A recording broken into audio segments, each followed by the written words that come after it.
Halo guys, Assalamualaikum warahmatullahi wabarakatuh. Selamat datang di channel Firman Padepahan.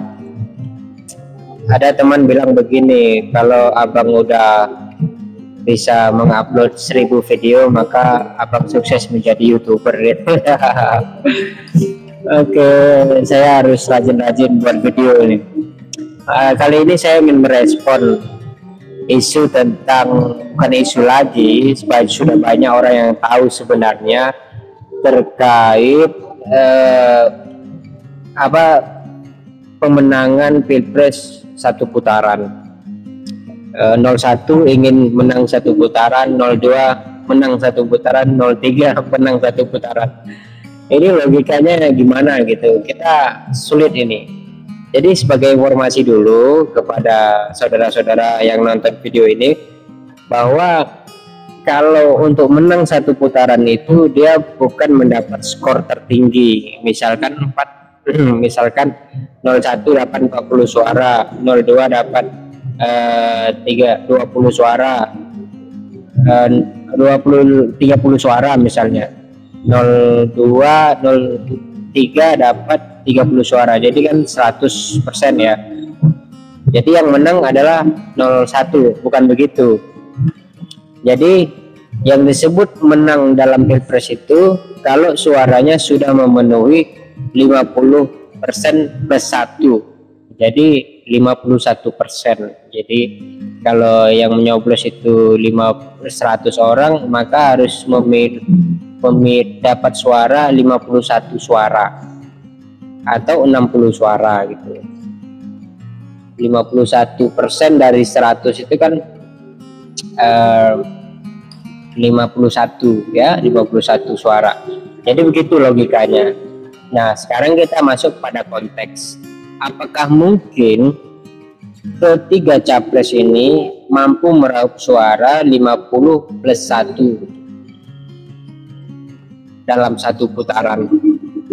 Logika ini hampir tidak mungkin terjadi dan akan sulit terjadi kalau pemenang capres itu Pilpres 2024 ini dengan 3 kandidat satu putaran itu sulit terjadi.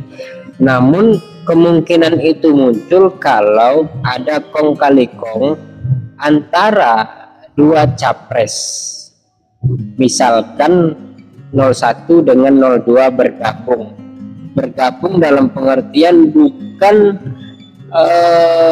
salah satunya itu mundur dari capres, bukan, tetapi ada permainan di dalam kong kali kong. Mereka misalnya kongsi uang, dana untuk bayar teknisi dalam Pilpres gitu. Saksi-saksi itu kan perlu dibayar gitu. Kalau masing-masing miliki saksi gitu kan, masing-masing bayar gitu, itu banyak sekali dana yang keluar. Tapi bayangkan kalau dua capres itu bergabung dan uangnya pasti makin banyak.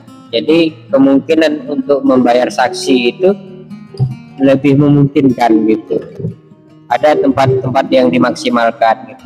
Nah, itu logikanya sebenarnya seperti itu kalau itu terjadi. Nah, pertanyaannya, apakah di antara 3 capres ini mungkin akan berkoalisi gitu? Di antara 3 itu 2 diantaranya koalisi untuk melawan 1 misalnya. Mungkin nggak terjadi. Misalkan kalau kita bicara 01, 02 Anies Baswedan dengan Prabowo Subianto, sepertinya hampir tidak mungkin gitu antara Anies Baswedan dengan Prabowo 01, 02 untuk melawan Ganjar Pranowo. Kenapa tidak mungkin? Seakan-akan tidak mungkin ya, karena memang Anies Baswedan kan nyerang sekali gitu. Bagaimana juga Prabowo itu nyerang Anies juga luar biasa kan. Sorry ye, itu masih terngiang-ngiang ketika ketika saya bicara politik itu atau ingat Pak Prabowo itu masih terngiang-ngiang.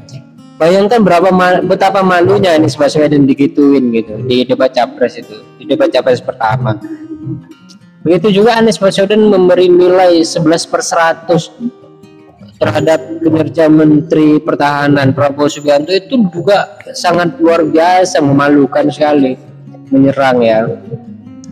Mungkin nggak itu terjadi di permukaan. Kalau kita lihat itu tidak mungkin terjadi persatuan antara 0102. Tapi kalau dari belakang atau pendukung Anies, pendukung Prabowo, kalau kita lihat itu memiliki potensi yang sangat besar sekali untuk bersatu.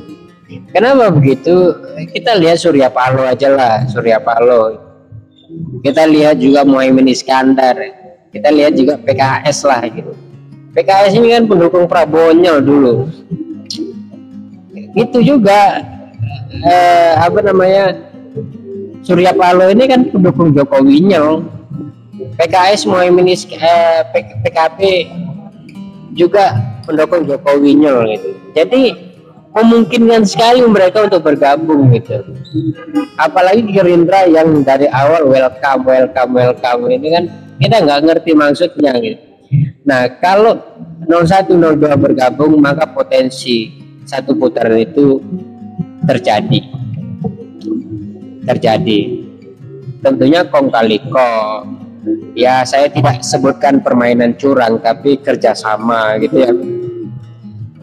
Tapi antara 01 sama 03 mungkin nggak gabung, sulit sekali gabung Anies Baswedan dengan Ganjar. Walaupun di permukaan sangat gampang. Kenapa? Karena antara Ganjar dengan Anies itu terlihat tidak ada masalah, santai aja, mereka akur gitu ya, bisa dari permukaan sangat mungkin untuk bergabung.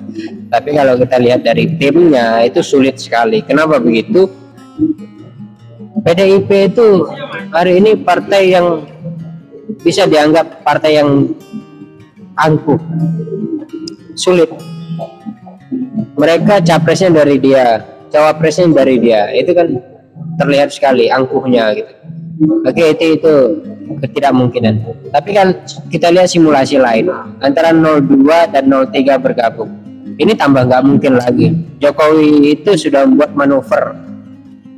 Dia membuat anaknya ketua partai, anaknya jadi calon. Dan betul-betul framing di media sosial itu Jokowi versus Megawati. Jadi nggak mungkin.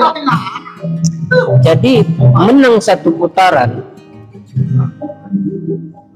itu mungkin terjadi jika 01 dan 02 bergabung dalam pengertian tadi, bukan mengundurkan salah satu dari capres, tidak, tapi capresnya tetap nyapres, pendukung capresnya yang gabung, mereka sama-sama bayar tuh, sama-sama bayar panitia, kira-kira gitulah. Gitu ya, bisa ya, paham ya. Oke ya, terima kasih. Assalamualaikum warahmatullahi wabarakatuh.